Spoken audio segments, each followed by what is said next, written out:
To understand the spell which binds Walius, you must first know who we are, and what drove my forebears to commit such an atrocity.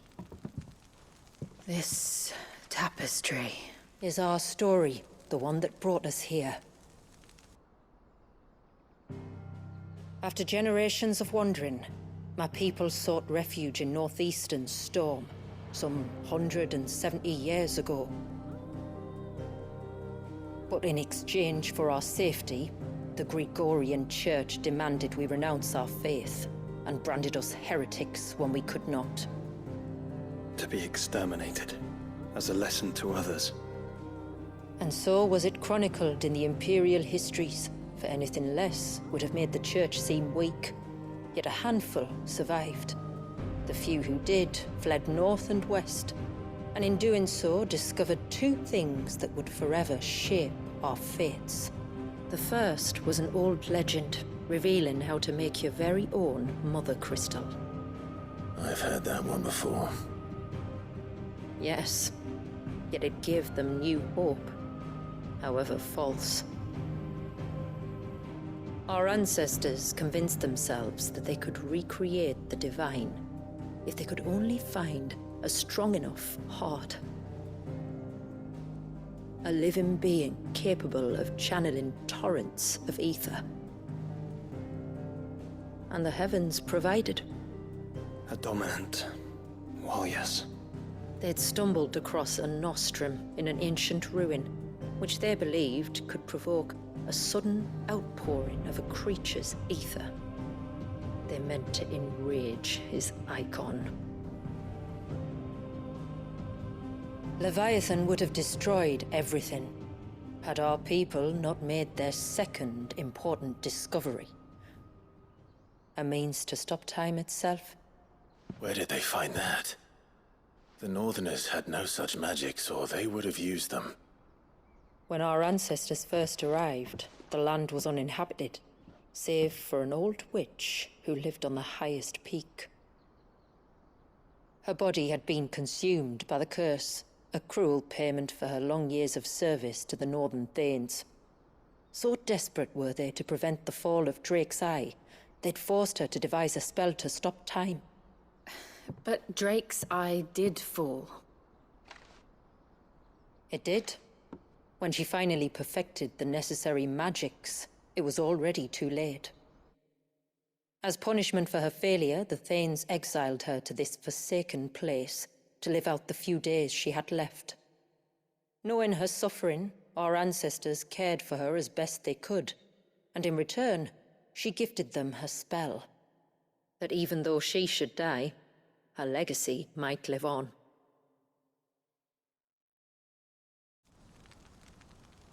So armed with both the knowledge of the ancients and the secrets of time, our ancestors settled upon an ambitious plan.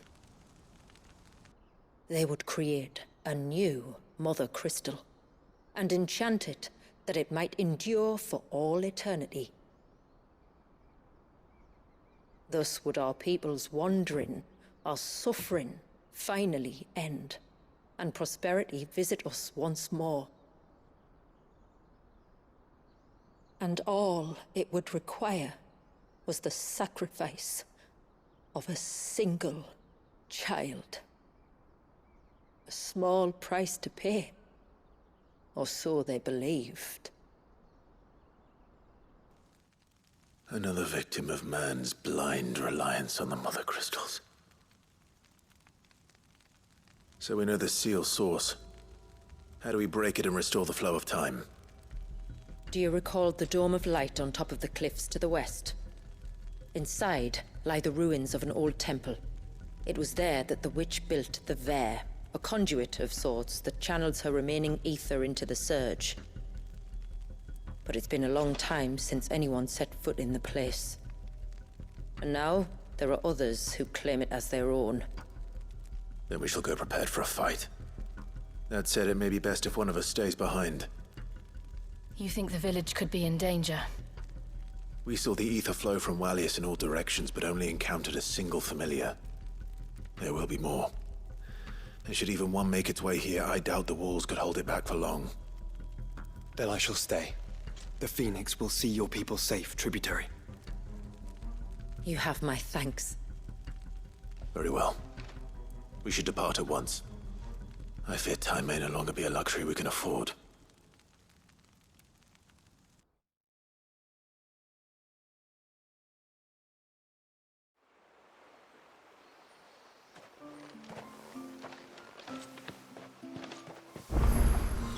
The Vare is not easy to find. We must first head north, and then west, deeper into the forest.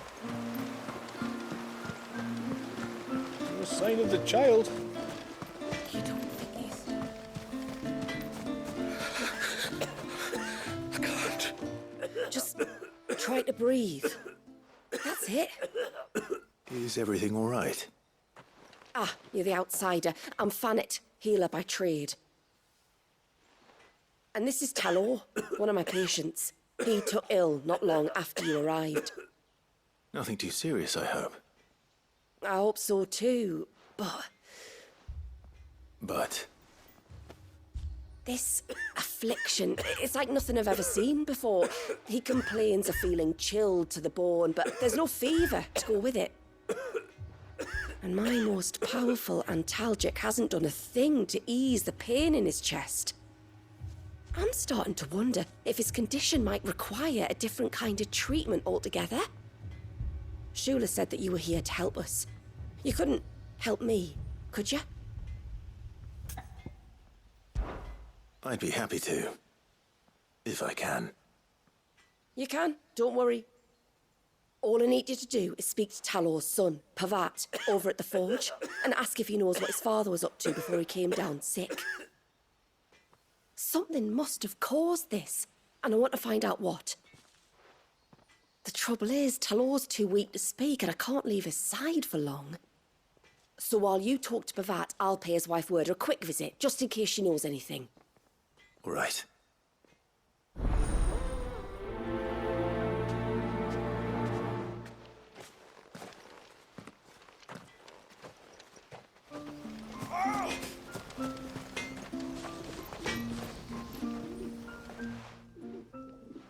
Oh, do you need something?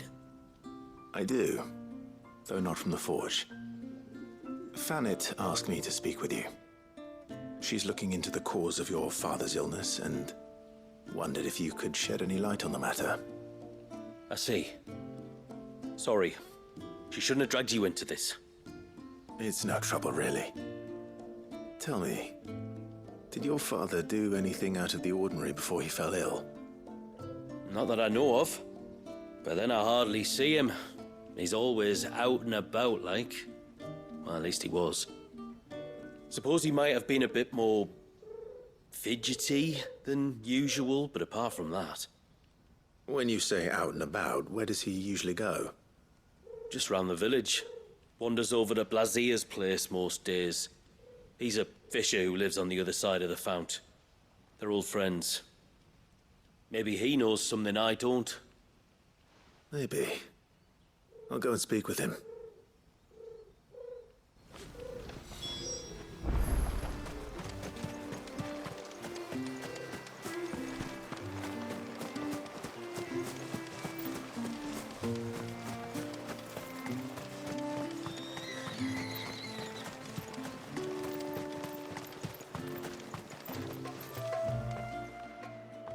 Greetings, stranger.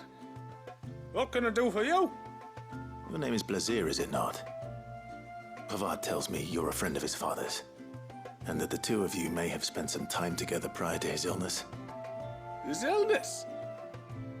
Talor's never been ill a day in his life. I don't know why he'd start now. Oh, Fanny doesn't know either. It was she who asked me to look into his recent behavior on the off chance it might explain how his condition arose. Oh, I suppose there was something that struck me as a bit odd. He kept asking about the woods. Did you see anything strange on your way back from the shore? Are you certain? Do you swear? That kind of thing. I didn't, of course. But he wouldn't let it go. It was like he was expecting something to happen. It was just a matter of when. Not that I know what. But he never told me anyway. Well, that certainly does sound unusual. And it might just be what Fanet is looking for. Thank you. Don't mention it. Oh, and when you say hello, wish him the best from me, yeah? Let's see what the healer makes of this.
I spoke with Werder, but she couldn't tell me anything.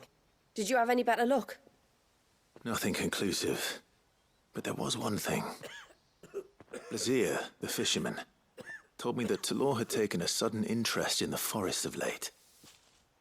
He kept asking him if he'd seen anything unusual there on his way back from the coast, but never let on what exactly he was expecting him to have seen.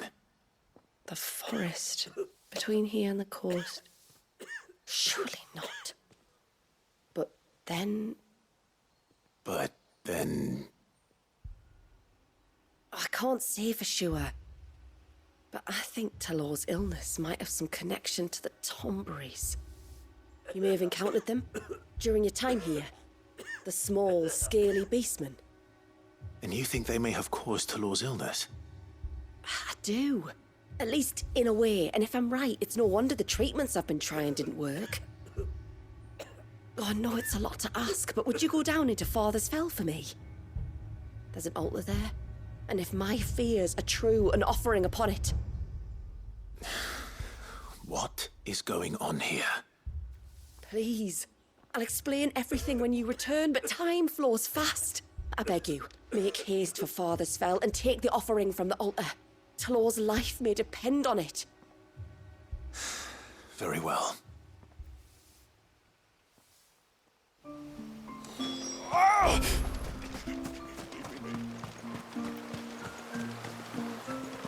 Bastard things. Oh, I never should have let him go alone. Hail, stranger.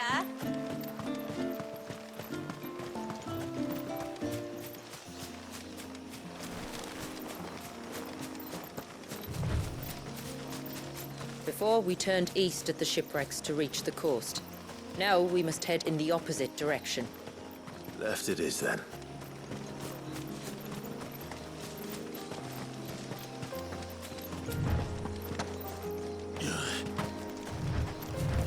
If there's one thing I know about beastmen, is that they love to hide in the dark.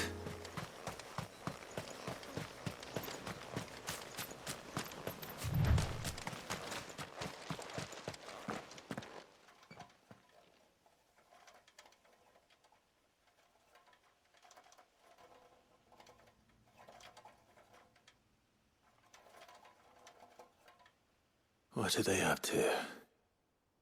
Some sort of ritual.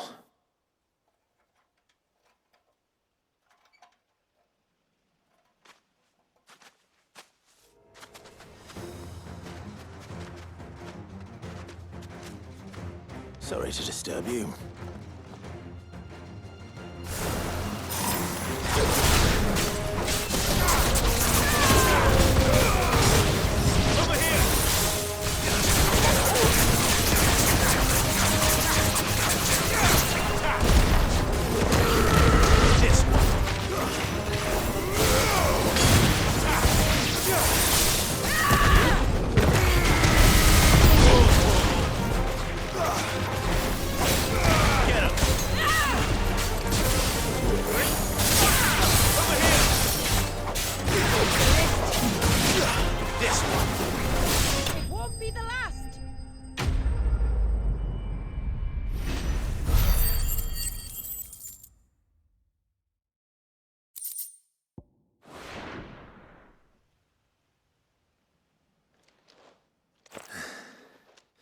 Let's see what's on this altar then.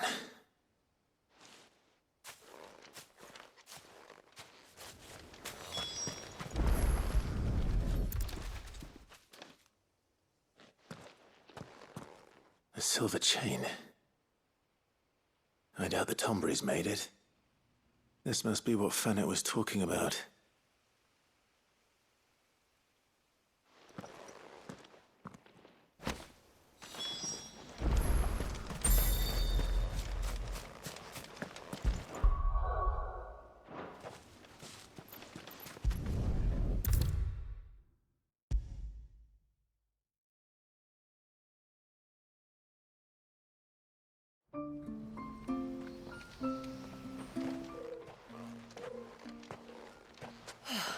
You're back. Well, did you find anything? I did. This silver chain. I knew it. Well, I'm still none the wiser. Forgive me. This chain. It's a Gregorian Maternoster. Worn by men of the faith. What's it doing here? And why would the Tomberries be praying to it? To understand that, you need to understand what the Tomberries are. They feed on hatred and suffering. And some say that if you render them an offering, some token of grievance against your fellow man, they will put a curse upon him. So you think someone's put a Tomberry curse on Talor? I can't say for sure. Truth be told, I always assumed it was an old wives' tale. But given his fear of the forest and the presence of the chain on the altar, I don't know what else to think. Does Talor have any enemies in the village? Anyone who would nurse such a grudge? No, I believe the one who left the chain at the altar was Talor himself. I beg your pardon. But there's more to the tale, you see. It's said that if you attempt to curse a soul that has returned to the sea already, your ire has nowhere to go but back to its source. You're saying he cursed himself? In trying to curse another, aye. When my father was younger, he was one of the few permitted to venture beyond the wall on trading expeditions. He told us that when he journeyed to Sanbreque, he'd wear that chain to disguise his true beliefs, lest Griega's faithful turn their cudgels on him. Did they ever catch him in his deception? Might that explain the ill will he bears someone? Not that he ever told me. Come now, let's not waste time speculating about Talor's past. We need to focus on the present, and that means finding a way to break the curse. All right. If there's anything I can do to help, let me know. Thank you. I shall. Aye, and thanks for going to all this trouble. Here, it's not much, but I want you to have this. We call it an adder stone. It's a gatherer's charm.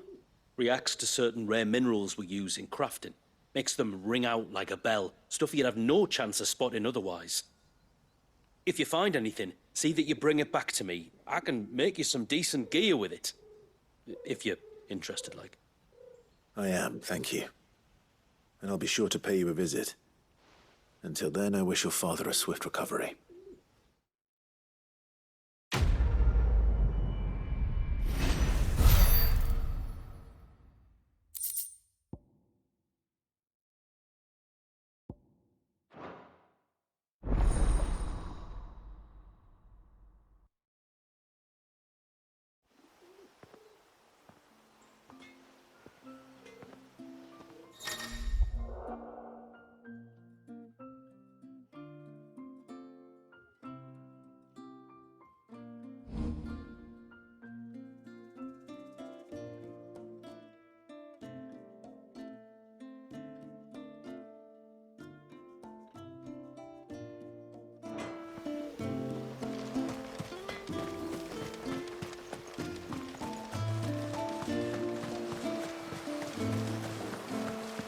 Bastard things.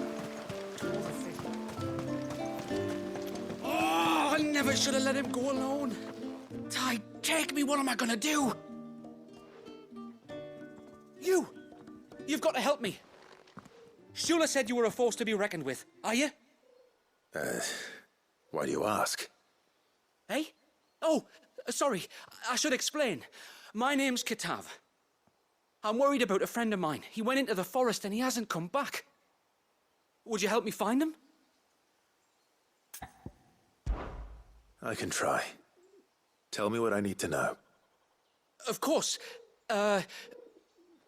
You know about the glamour our ancestors cast to keep this place hidden, right? Shula told us about it, yes. Right. So you know the cairns we use to maintain the spell? Well, it's me and my friend's job to maintain them. If it weren't for the likes of us, it would have faded years ago. So your friend went into the forest to visit one of these cairns? Aye, that's right. He said he was going down to Father's Fell. There are 2 cairns out that way, one by the banks of the Swift Run, and another near the Winged Wains, the, ships in the forest. All right. How will I know this friend of yours? His name's Nassef. He's about my height, but clean-shaven. If you could track him down and see that he's come to no harm, I'd be much obliged. I'll search the village, just in case anyone's seen him, and meet you back here. Very well.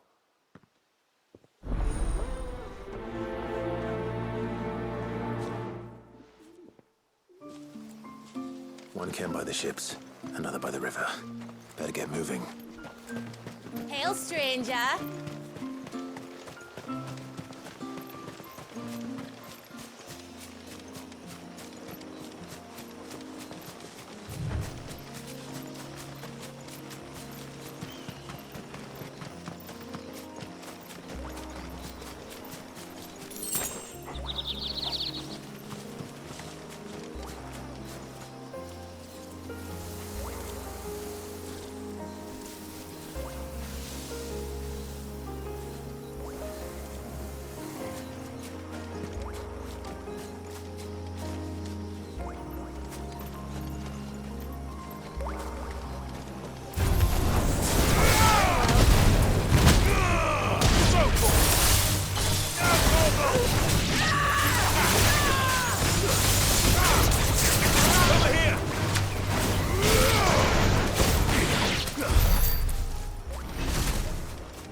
This is the mineral Paval was talking about. The one that rings out like a bell.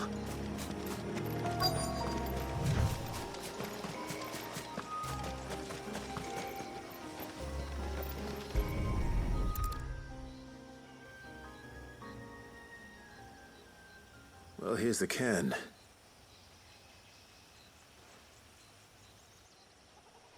But no sign of Nassef. To the riverbank, then.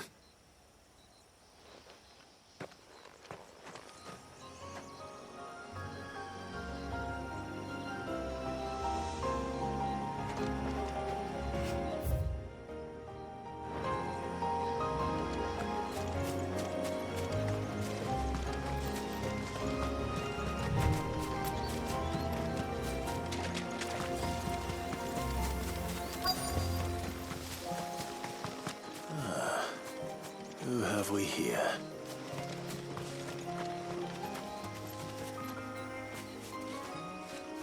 I'm looking for a man named Nassef. Aye, I know him. Takes care of the cairns. Wait, you didn't think I was him, did you? Sorry, mate, I'm just out to gym myself a few ibexes. What do you want with the lad, anyway? His friend, Katav, asked me to look for him. Apparently he ventured out to work on one of these cairns and didn't return. Well, that is a worry. You're a hunter, yes? You must know the woods as well as anyone. Can you think where he might have gone? There's a bridge further down the path. Blasted thing got washed away a few moons back. Our carpenter only recently had time to rebuild it. But if I remember rightly, there is another cairn on the far side. Maybe he decided to visit that one while he was here. Maybe. It's worth a look, certainly. Thank you. Don't mention it. I'll keep an eye out too. Perhaps he just got delayed or something. Let's hope so.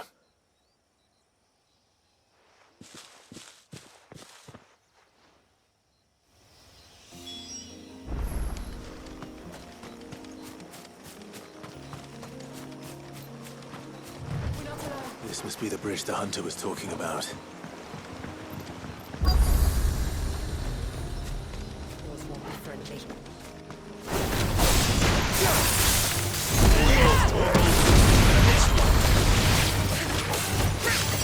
This one. Go for it.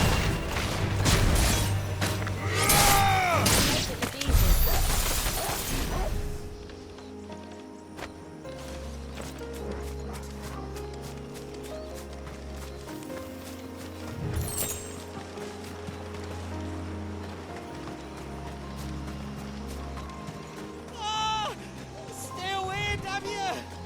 Hold on. Get him. Go for it.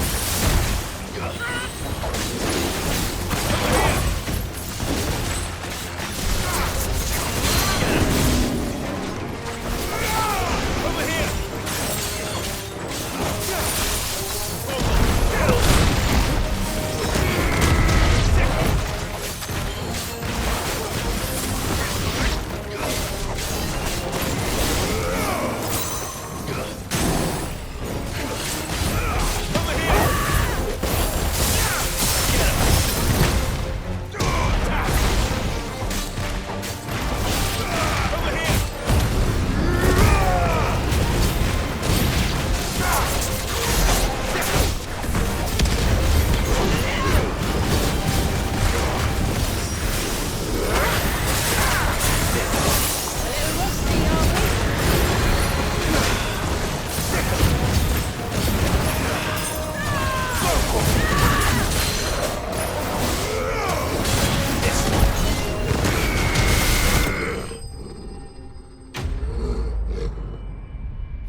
Oh, thank you.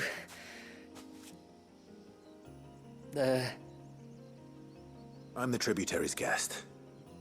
And you must be Nassef. I am? But how do you know that? Your friend Katav asked me to look for you when you didn't return. I'm sorry. I was so focused on attuning the cairn, I didn't see those creatures come until it was too late.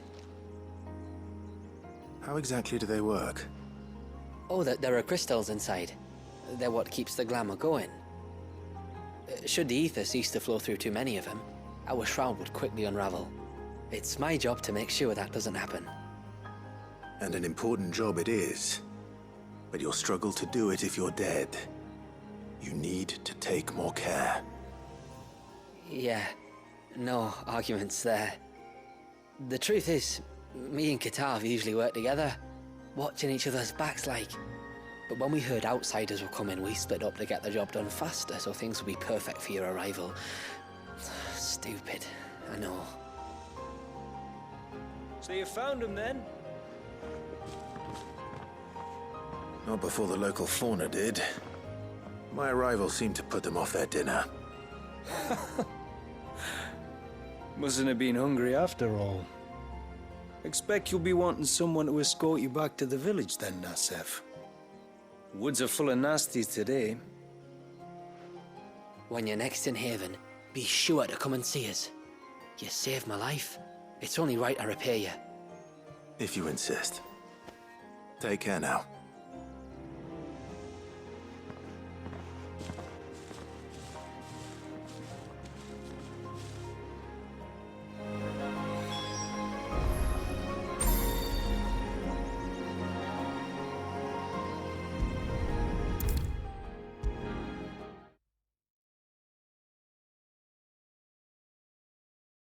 I thought I'd lost you. But you saw to it that I... Thank you. Nassef told me everything. If you hadn't got there when you did... Oh, it doesn't bear thinking about. All that matters is that you're safe. Far be it from me to tell you how to do your jobs, but don't go alone again. Or if we have to, maybe we should think about casting the glamour on ourselves to keep the wildlife from spotting us. It'd take its toll, of course, but it'd beat letting the cairns fall and having to weave the entire spell from scratch. Imagine if we had to do that. I'd rather not. Would only succeed in adding 2 new piles of stone to the collection. Your bearers. That we are, thank the tides. The others can't attune to the crystals in the cairns the same way we can. I reckon this place would be doomed without us.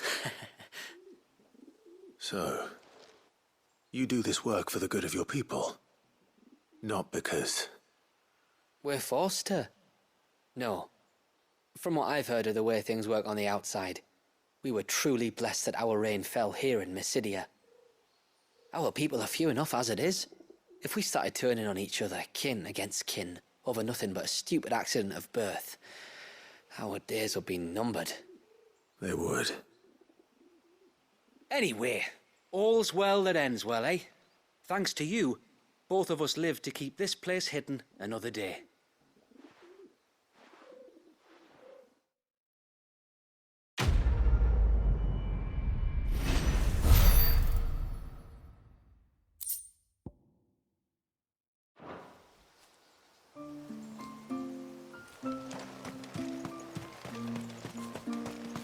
Hail, stranger. Are you a rider by any chance? I am. What gave me away? Oh, I can smell it on you. The scent of the stables. And not just any stables. Something tells me you've never been one to ride half-starved birds with chine-gall and wet beak. If I had a guess, I'd say your bird eats only the finest greens and has her feathers groomed twice a day with a curl hairbrush. Nothing but the best for my ambrosia. Ambrosia, eh? Pretty name. What's she like? Well, she's tall and strong. And her feathers are as white as snow. You're joking. You've got a white chocobo. I have, yes. I suppose they are rather rare. This I've got to see. Can you bring her here? I would if I could, but I doubt Shula's skiff could hold her. Me dad's got a boat. And he's ferried chocobos before. You could get him to bring her. It'd be perfect timing and all. He's preparing for a trip beyond the wall as we speak. I'm sure he'd help you if you asked. He would. Well, I don't suppose it would hurt to have Ambrosia around. All right then. Where could I find your father? He'll be in the storehouse on the other side of the brook. Tell him Manda sent you.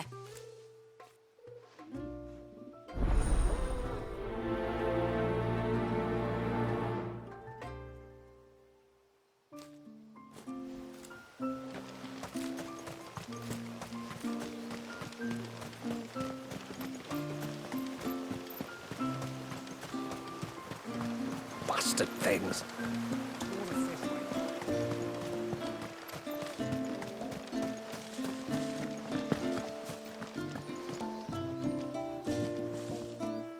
You one of the outsiders, then? I am. Shula invited me. Are you Manda's father? I am.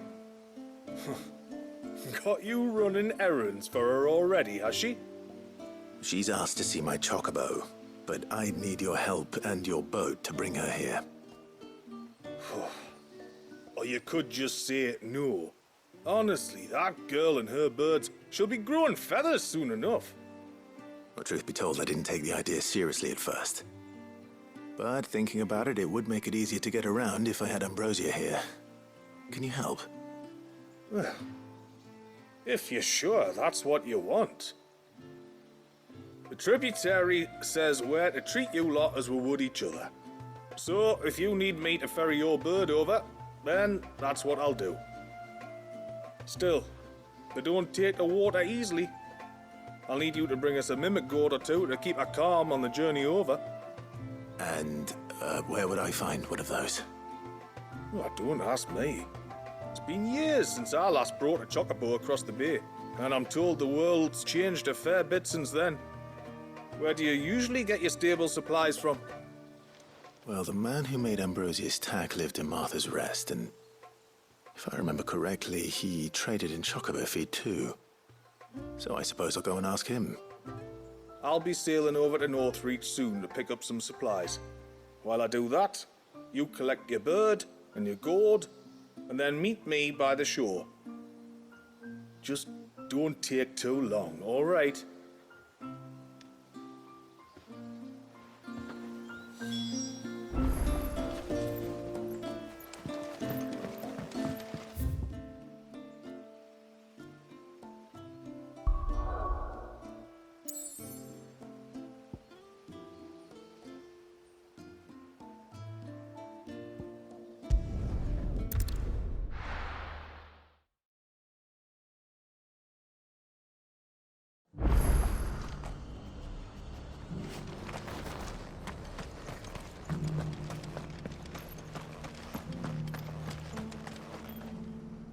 I remember you.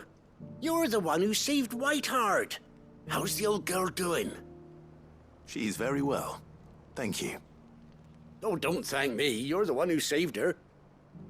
Anyway, what brings you to the rest today? I was hoping to purchase a mimit gourd. And I thought you might be able to tell me where I could find one. Oh, reckon I could do better than that. Just so happens, I've got a whole carload of the blasted things. Not a buyer in sight. Really? Aye, you'd be doing me a favor taking a few off my hands before they turn to mush. But just be on the lookout for wild birds, eh? Don't want them chasing after you like they did me. I will. And thank you. Oh, you're very welcome. Any friend of Whiteheart is a friend of mine. And in times like these, friends have got to stick together. We certainly do. Northreach, then. Wouldn't want to keep Anders' father waiting.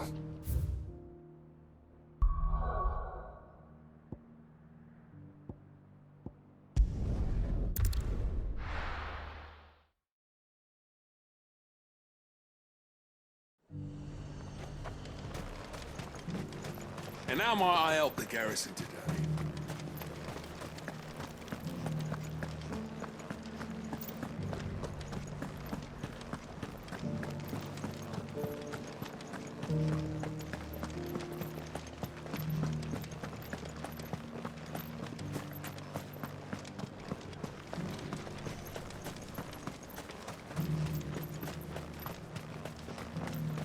The Duke has pledged. Carla! The Dame needn't worry. I am a man of my word.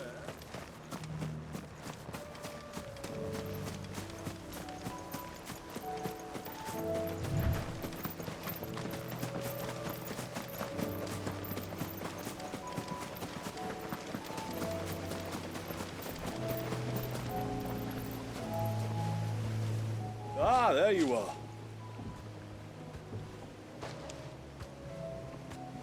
And this must be Ambrosia, was it? Oh, she's a real beauty, isn't she? I have the mimic gourd too. Here.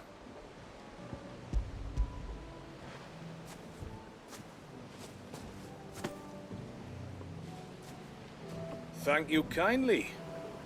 Soon as she's gobbled this up, we'll set sail. We're going to take a little trip across the bay now, Ambrosia.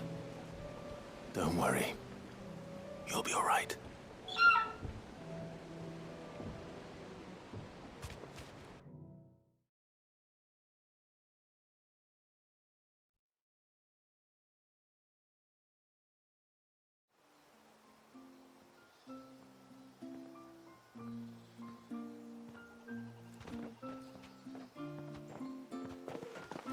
Well, we made it. You did and all? She is as white as snow. You're beautiful, aren't you, girl? Brave, too. She was calm as you like on the journey over. The mimic gourd will have played its part, of course, but passing through the walls enough to spook most birds even then. Not this one, though. Ambrosia's been through a lot. I doubt there's much that could unnerve her now. Not with a beloved master by her side. No. It's you who looks after me, isn't it, girl? Anyway, thanks for bringing her here. I hope I can breed a bird like her someday. And if you and Ambrosia need ferrying back to Northreach, you only need say the word. Thank you. But I think we might explore Mysidia together. What do you say, Ambrosia?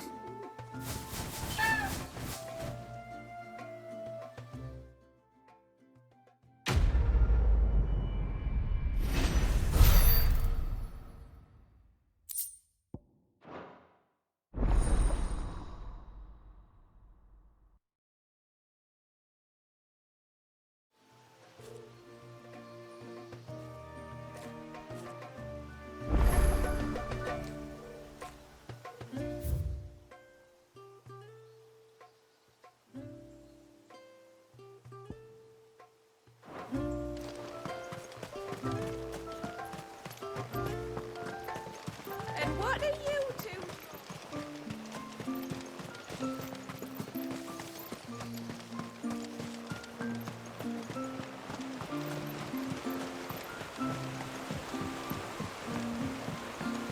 My lord, may I speak with... There is a matter with which I would beg your aid. Of course, what is it? Please, not so loud. Something serious, then. Yes. I think we might have company. I was passing by the low gate when I saw a figure moving among the trees up on the cloak. At first, I thought it must have been you or your brother, so I didn't say anything, but the more I think about it, the more certain I am that the figure looked familiar. And you're sure it wasn't one of the other villagers? Positive. I think it was someone from outside the wall who has found his way inside. Of course, it could just be my imagination playing tricks on me. I only caught a fleeting glimpse, and it might have been you or your brother. But if it is who I think it is, we cannot allow him to leave now that he knows we're here. Would you go and see? He won't try to hurt you, believe me. Given what lurks in the forest, the only one likely to get hurt is him. Very well. Whether the man you saw is who you believe him to be or not, we need to know. It may yet be someone else entirely. Someone who means your people, or my people, harm. Perhaps. Just promise me that if you do find someone up there... Don't worry. I won't draw my sword unless I need to. Thank you. Yamila, this man you saw, might he be the customer you told me of? I fear so. The customer? I'll explain later. Come on.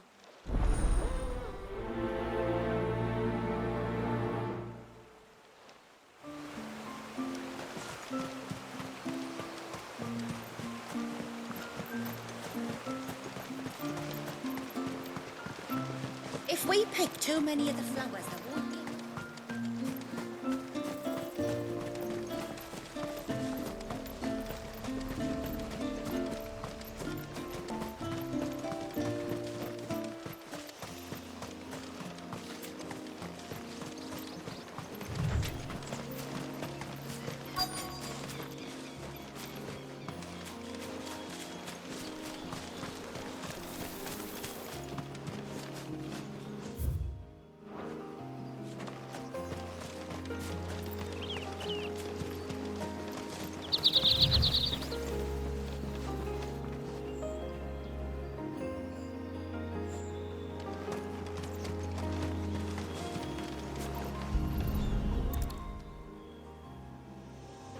Beautiful. Breath of the arbor. Perfume from St. Bragg. Looks expensive, too. Who's there? Stop!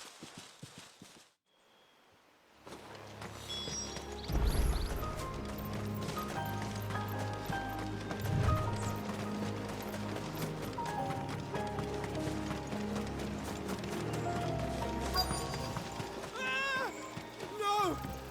No! Hang on! I'm coming!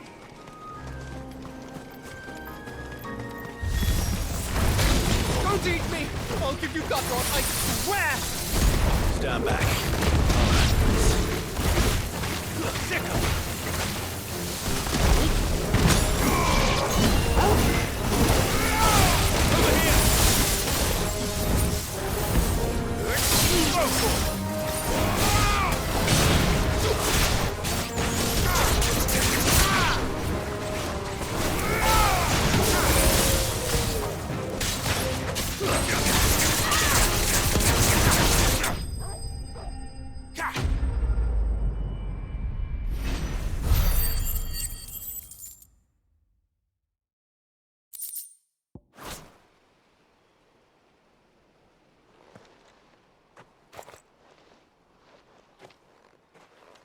Are you all right?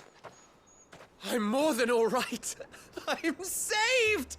Oh, I could kiss you! Maybe you should introduce yourself first. Hervey! I knew it was you.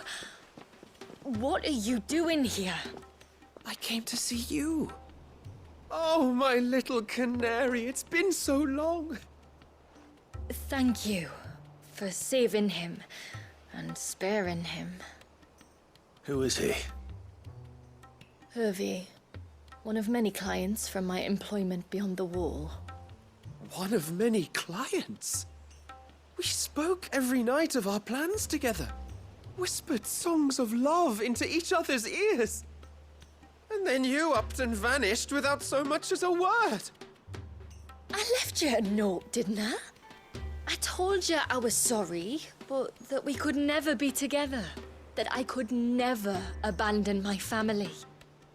And I told you not to look for me.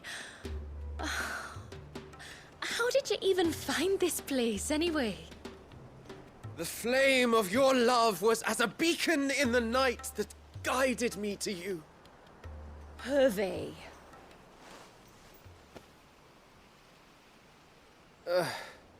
I was walking by the coast near Northreach when I saw a lady who looked like you. Eyes like the ocean. Hair like the driven snow. The next moment, she and her companions were jumping in a skiff and sailing out towards the wave. So I, borrowed the nearest boat and started rowing. It must have been Shula bringing us here. So what? You rowed, founder knows how many leagues across the bay, simply because you saw a woman with white hair. And as I did, the skies changed from a dull and hopeless grey to a bright and benevolent blue. That was when I knew for certain that my little canary was close. Oh, why did you come? You should have forgotten me, as I tried to forget you. I cannot leave my people, Hervey. And now that you know about this place, neither can you. We must return to Haven and accept my family's judgment. I'm to meet your family. Oh, my little canary.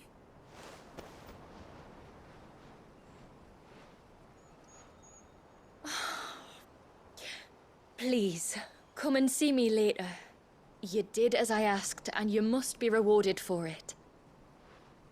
But first, follow me, Hervey. To the end of the world and beyond.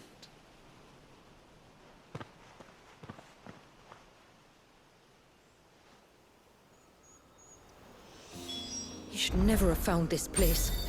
How could I be so careless? Don't blame yourself. I doubt anything could have kept that man away.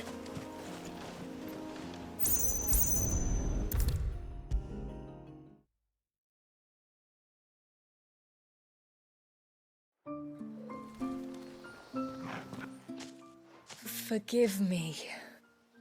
There's nothing to forgive. You two met at the Vale, I take it.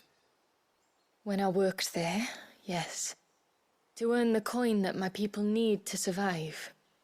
Though Mysidia is our sanctuary, there are certain necessities that it cannot provide. And for that reason, some of us seek employment beyond the wall. Yet few are the opportunities for followers of a strange faith in a strange land. And so you supported your family as best you could? I did. And I have never regretted it for a moment. I found a second family in the Vale. And in the Dame, a second mother. I also found Hervey. But our love could never be. I knew that if I revealed my secret to him, I would be putting my people in danger. But that if I did not, I would be living a lie, unable to return home. What will happen to him now? Since our people settled in Mysidia, uninvited visitors have been few and far between. But not unknown. Explorers, survivors of shipwrecks. None lasted long. I see. That was before my time, you understand? I've never had to make a decision like this before. Yamila, know that I do not blame you for any of this. It was me who decided to make the trip to shore. Me who exposed our secret. This was my mistake, and I shall bear the responsibility. Thank you, tributary. I only beg you to remember that Hervey means us no ill will. He's just a fool. A fool who loves me. I will take that into consideration. But yours is not the only voice I must listen to. The whole family must be consulted, and it may take time for me to arrive at my decision. I hope you understand. Of course, tributary. However long it takes. Come what may, I thank you, my lord, for bringing us back together.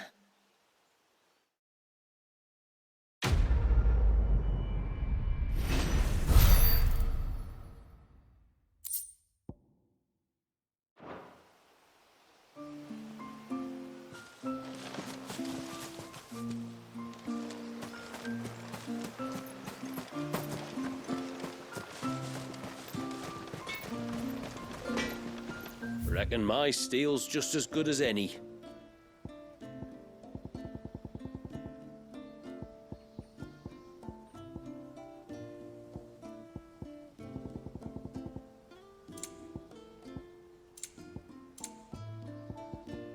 A good tide to you. No sign of the child.